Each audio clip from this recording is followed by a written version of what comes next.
Hi everybody, welcome back to the channel. Now this is Holm oak.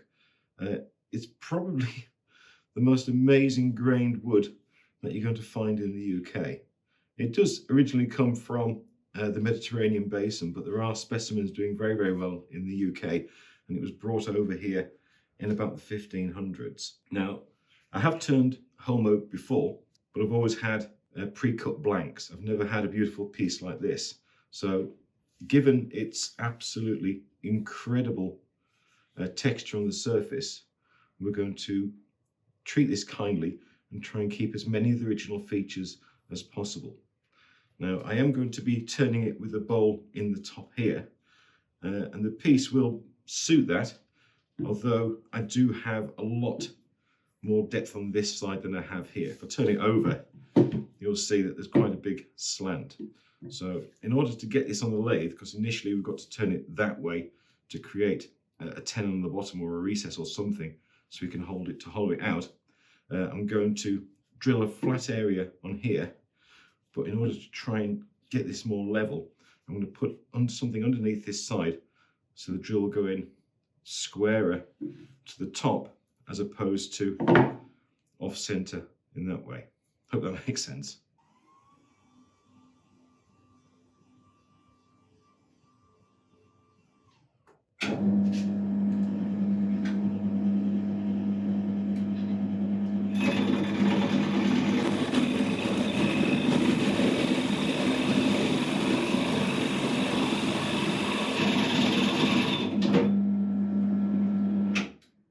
Okay, so I've flattened off this area, which will hopefully give us a nicer, flatter surface. I didn't take it all the way down, there was no need. I just needed some flat area around here to go against the jaws when I screw it in to the worm chuck.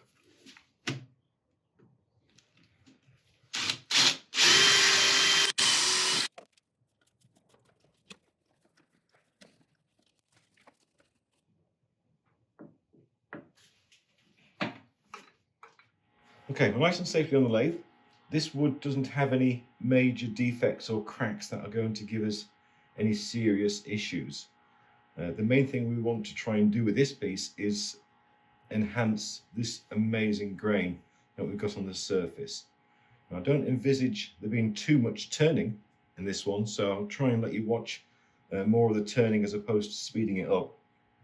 But also, I want to make up a specific finish for this that will help enhance the beauty of this wood. Now, we do have a little bit of bark on this side, which is hiding this amazing surface grain, so I am going to try and remove this before we start turning. It's not on there particularly tight, so there's no point in trying to keep hold of it. Right, that bit there is a bit stubborn, so I'll leave that in place. That should come off hopefully when we're turning. If not, I'll just get a little knife under there and peel that off. Right, we're going to start turning at about 700 RPM. Face shield will be on. We're going to start off with a 3/8 inch bowl gouge, and the first order of business is to flatten off this base and create some sort of foot.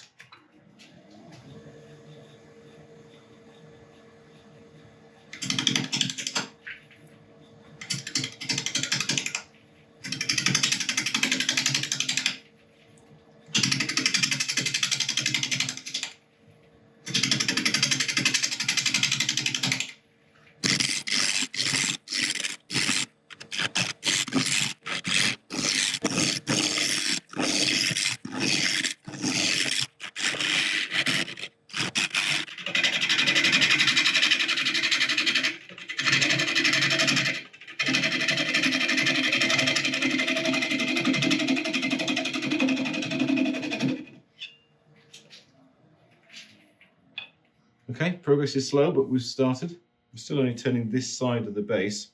Remember that we offset the top of the piece at the start, so we're going to have to keep on going until we're cutting all the way around, and then we can start thinking about the foot.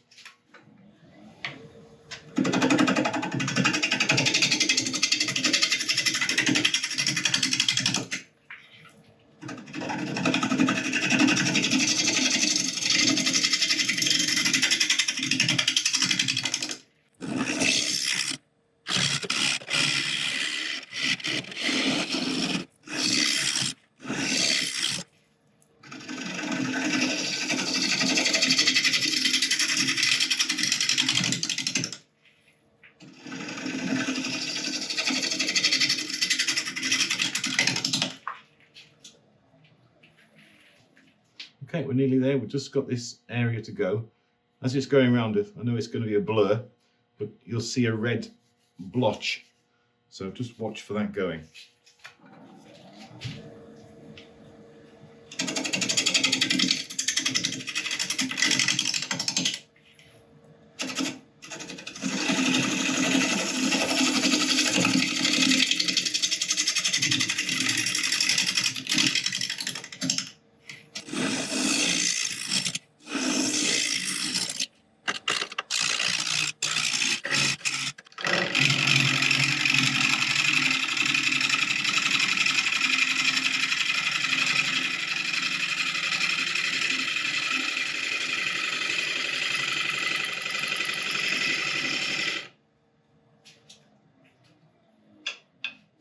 Okay, nearly got it all. Now, on that last cut in, I stopped in this area here because we're pretty much flat in the middle. It's just this outer extremity, so I may as well not waste wood by keep on going all the way across the centre. So I've started to create the foot area here. Now I can just keep on coming in to meet this line until we get this all nice and clear.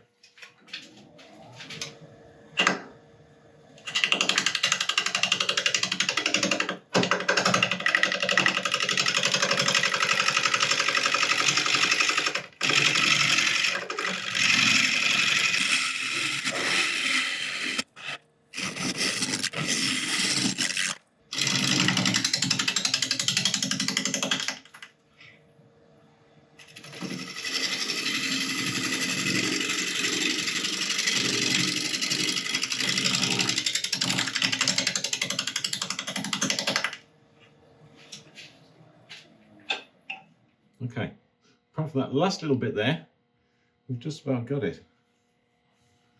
It's like a tiger stripe pattern going on there. That is absolutely amazing. There's some fantastic chatoyance as well. Okay, right, I'm going to spend a couple of moments just tidying up the edge of this foot to see if we've got enough wood there to create a nice defined shape, or if I do need to go a little bit further up.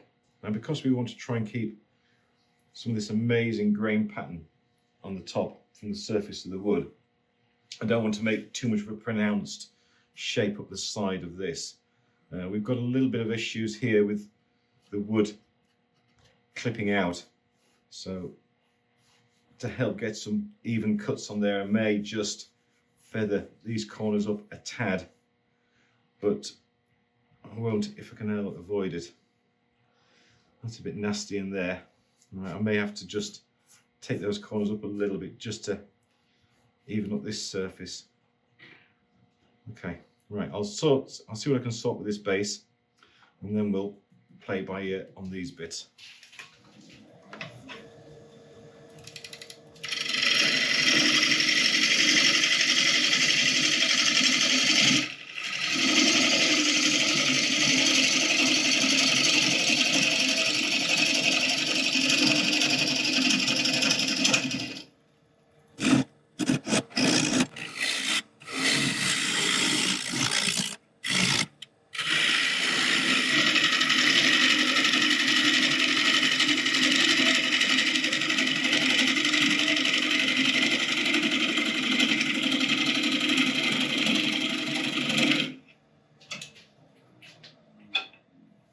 Okay, I've got enough clean wood there, I think, to finish off the base.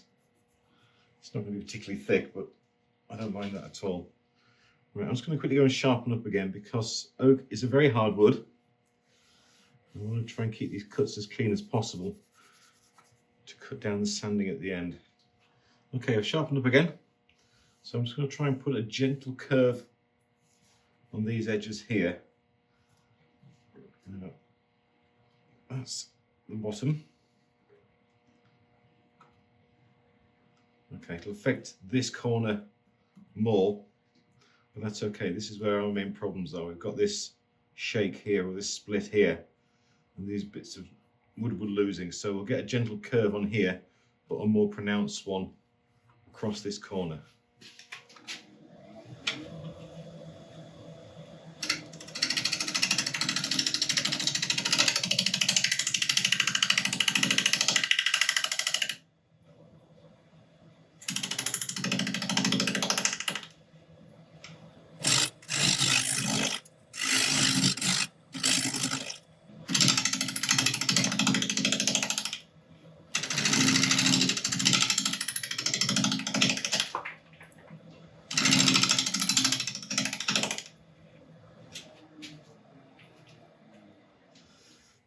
that's good. It's working around there.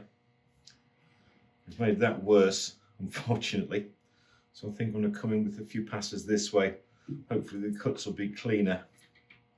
If not, then that's going to have to be sympathetically sanded at the end. Okay, just alter the tool rest. I'll make a couple of passes coming in here.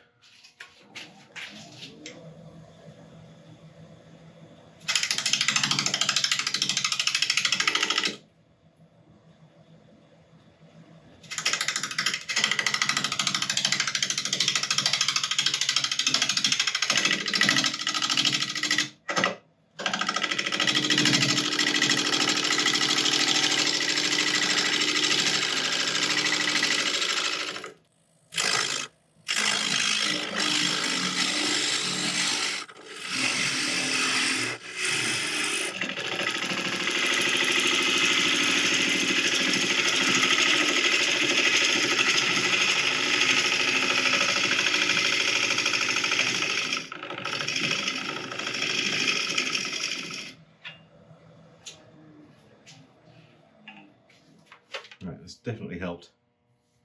We've cut down this splitting by using the leading edge of the gouge as opposed to the pull cuts.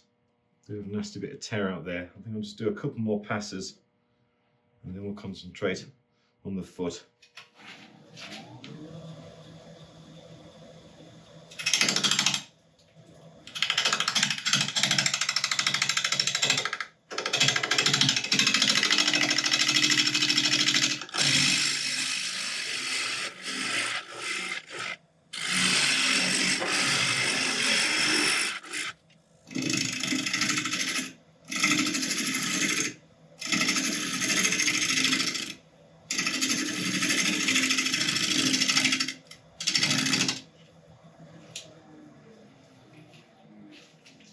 Okay, that's much better. Much better indeed. Right, what's next? I think the foot. I'm going to use a 100mm jaws for this and creating a recess in there. And we've got this little knot sticking out. I think I'll just sand that flat when it comes to that point. Not much better we can get around there. I might do a little bit of work with a scraper just to even up some of these areas, but it's going to be a very light touch if we do. Right, let's worry about the foot.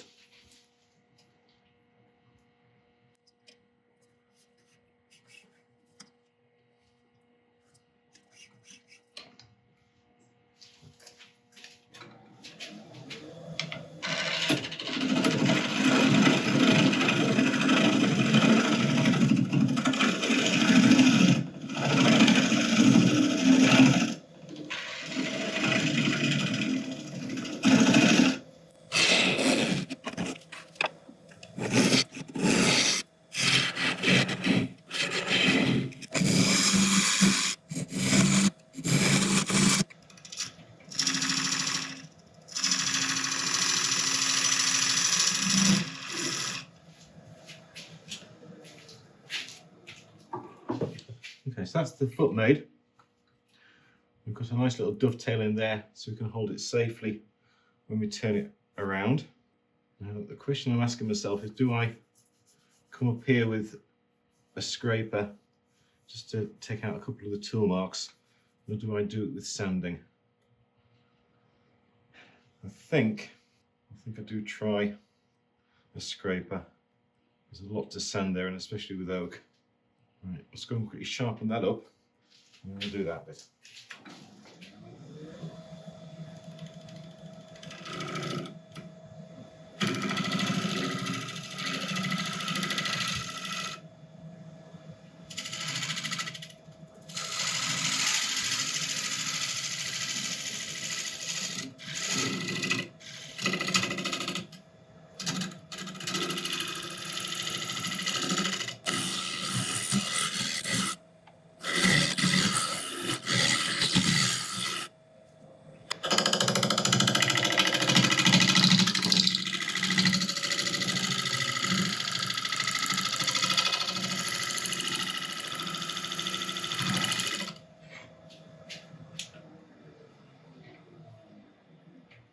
It's so much nicer.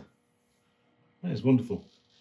Well, they may seem quite heavy duty cuts, but the shavings coming off are, they just virtually dissolve into nothing. They're quite broad, but there's no substance to them. They really are quite thin. Right, I'm going to set up for sanding. I'll let you watch a bit of it, and I shall bring you back when we're done.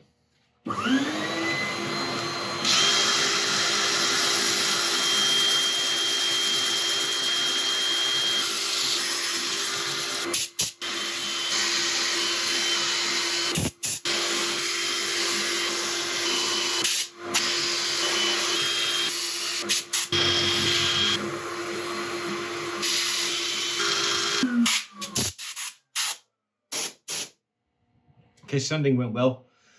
I've removed all the saw marks from these cut-off points, and I've just touched up the top of that knot there as well. I tried to be as sympathetic as I could with the edges, leaving as much as the natural character as possible. Now I'm going to just put on some isopropyl alcohol just to wipe out any dust that's remaining in the grain. I'm getting quite excited about this because this has the potential of being the most stunning piece of wood I've ever seen.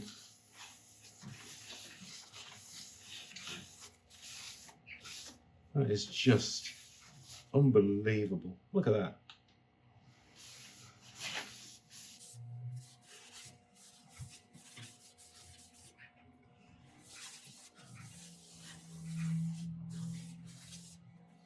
If you're new to the channel and you haven't hit that subscribe button yet, I would really appreciate you doing so. It doesn't cost you anything, and it makes a great deal of difference to us.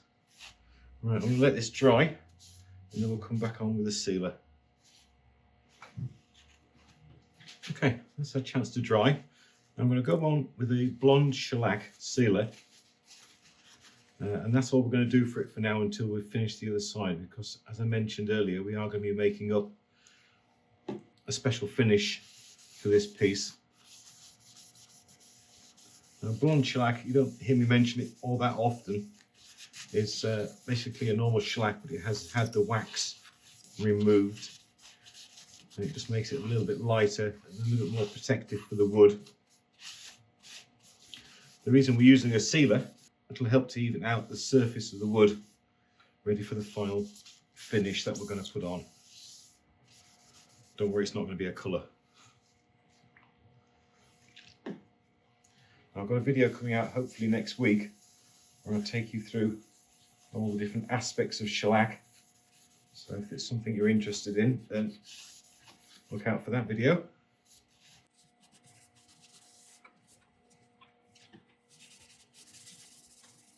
Right, we'll let this dry and we'll turn it around and work on the other side. Okay, we've got it turned round and we're ready to start hollowing out. Now, the first thing we've got to decide is how big of a bowl we want. Now, I'm going to draw on with my white pen the kind of outer edge of this bowl, but I don't want to draw on past where the bowl is going to be because we've got quite a few little dips in this wood, which I'm going to try and leave as much as possible. And I don't want to end up with white in any of those grooves that we can't sand out. So what I'm thinking is if the edge of the bowl starts there, how will that look going round? Clear, all nice and clear, no problem there. It's getting a bit low, but I think that's going to be all right. I think we'll start off with it, a nice safe area. There, I'll draw the opposite side or on another high point there. Those two white lines I'll be able to see as it's spinning, so we can start hollowing out. Once we've got that bit done, then we can decide if we want it or if we can make it larger. Now I've sharpened up my 3/8 inch bowl gouge again. Face mask will be on, of course, and we'll be turning at 700 RPM.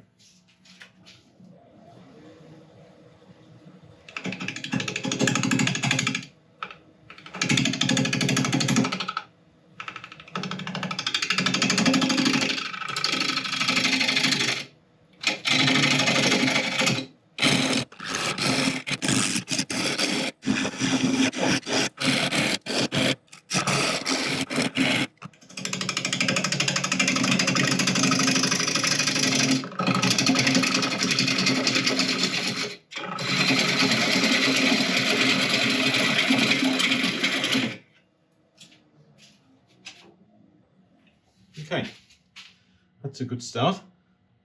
Obviously it's not a very big bowl yet, but we need to be able to start somewhere to be able to make a decent judgment on what we need to do or what this piece can take. So I'm going to start to take it out probably about another 3/4 of an inch on this side and see where that takes us around the rest of the piece.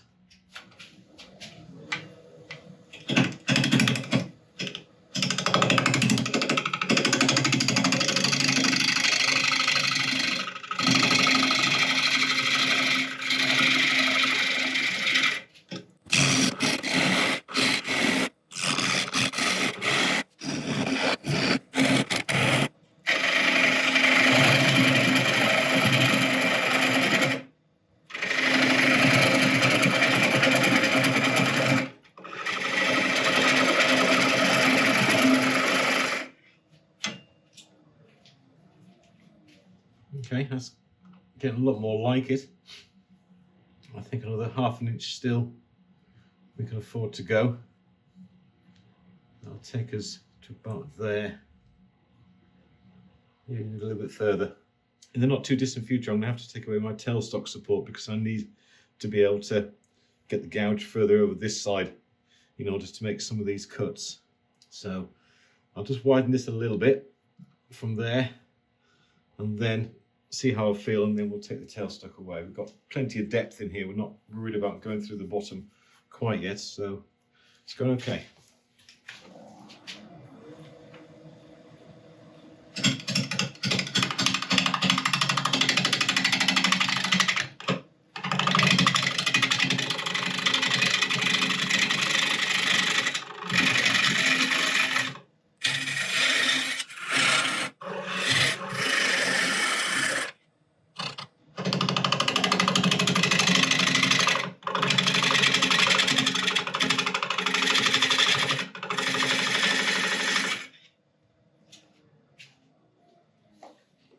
Right, that final cut was juddering a lot because I can't get the handle far enough across in order to get in there. So the tailstock now has to go.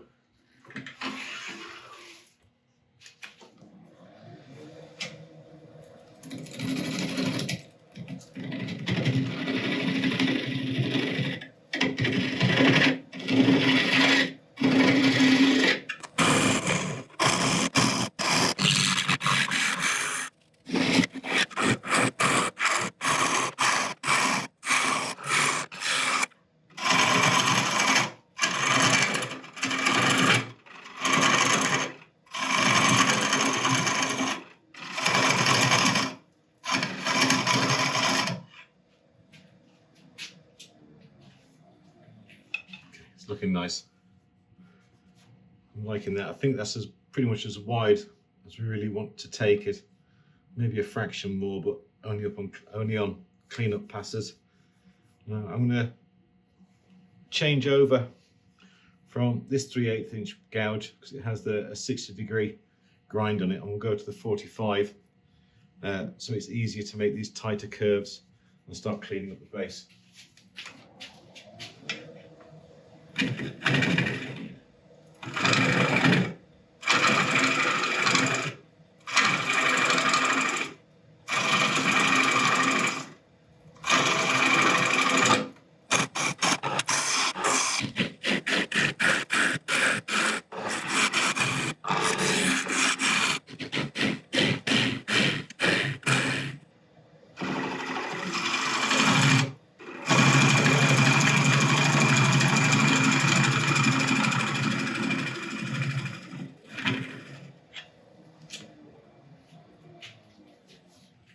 Final check.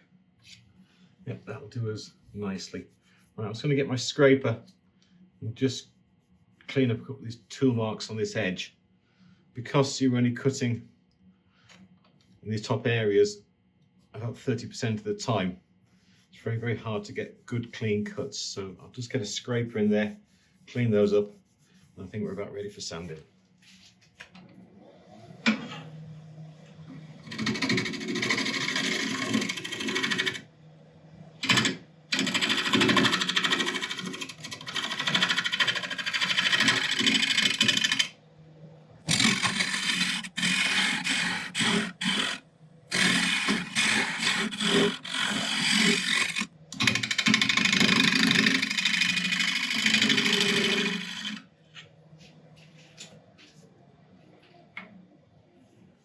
think that has done really, really well.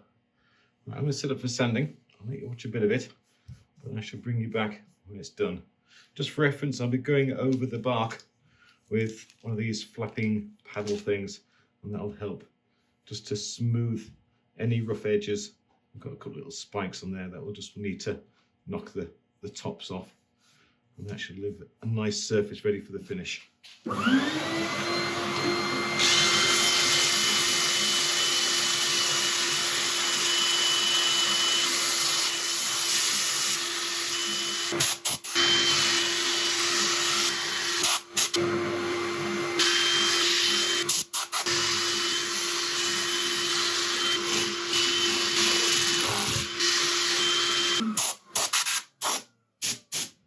Okay, sanding went beautifully.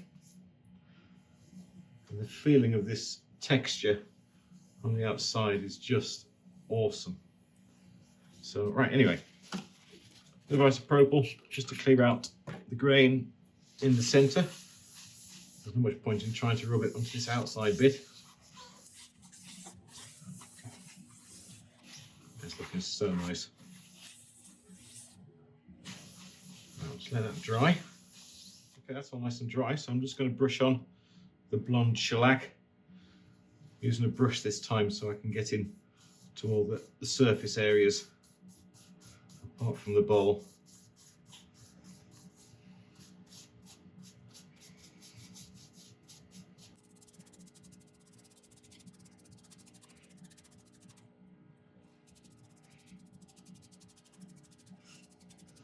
Okay, I'm going to just dab off this surface to take care of any excess, and then while we're letting it dry, we'll head over to the kitchen and make up the finish. Well, here we are. Welcome to the kitchen. It's obviously not my real kitchen. I'm kind of banned from there after various incidents. So anyway, what we have here is a slow cooker, essentially, which I use to keep some of my waxes in. You've seen this before if you watched the video about a couple of years ago when I was making up a host of different types of wax finishes. So anyway, I've got in there, I've got beeswax, this one's microcrystalline wax, and that one's Carnauba. These have always been in here since I got it, and we're not necessarily using them all today. And in this little pot here, I have 100 millilitres of mineral oil, which has been gently simmering away in a bath of water. Don't put mineral oil or any oil directly onto heat because it'll get ridiculously hot and could be dangerous. So that's been in there for a little while. That's nicely up to temperature, so we'll just turn that off. Now what I'm going to do is pour the warm mineral oil into this little pot on these scales, and then we're going to add a certain amount of beeswax and a smaller amount of microcrystalline wax. What we're trying to do is create a finish that is quite loose. The last thing I want is to have a hard wax on that surface, that very, very undulating surface that will sit in the grooves and be very, very visible. So I want to try and produce something which is very, very soft, and the wood will absorb it and it'll look more natural than anything else. So if I pour my 100 millilitres of oil into the pot, set my scales, and then I'm going to add 1/10 my weight of beeswax. So I want 10 grams. I'll have to do it. And a very, very small amount of microcrystalline. Microcrystalline wax is very, very good at protecting surfaces. And it also helps prevent having visible fingerprints. So we've got those in. Just take them off the scales for now. Make sure it all mixes together properly, and then we can let it set.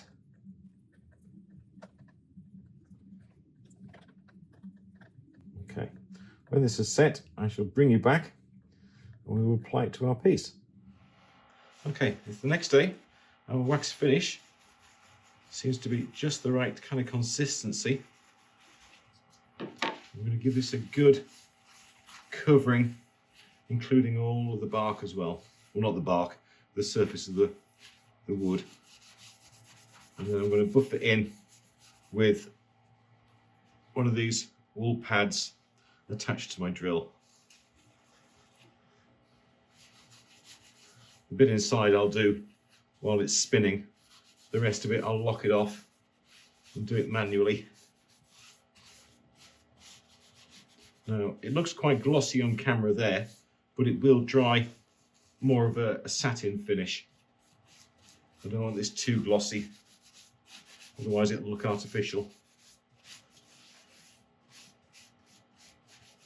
We haven't done the back yet, so we'll need to do that.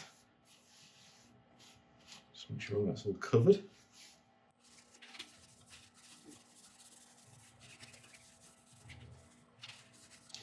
Because of the materials we put into this finish, it is completely food safe. Can't do you any harm at all. That should do it. Now, there's no evaporants in here, so we don't need to leave it any period before we can start working it in. And because it is quite loose, I am going to put some eye protection on, and then we'll get started.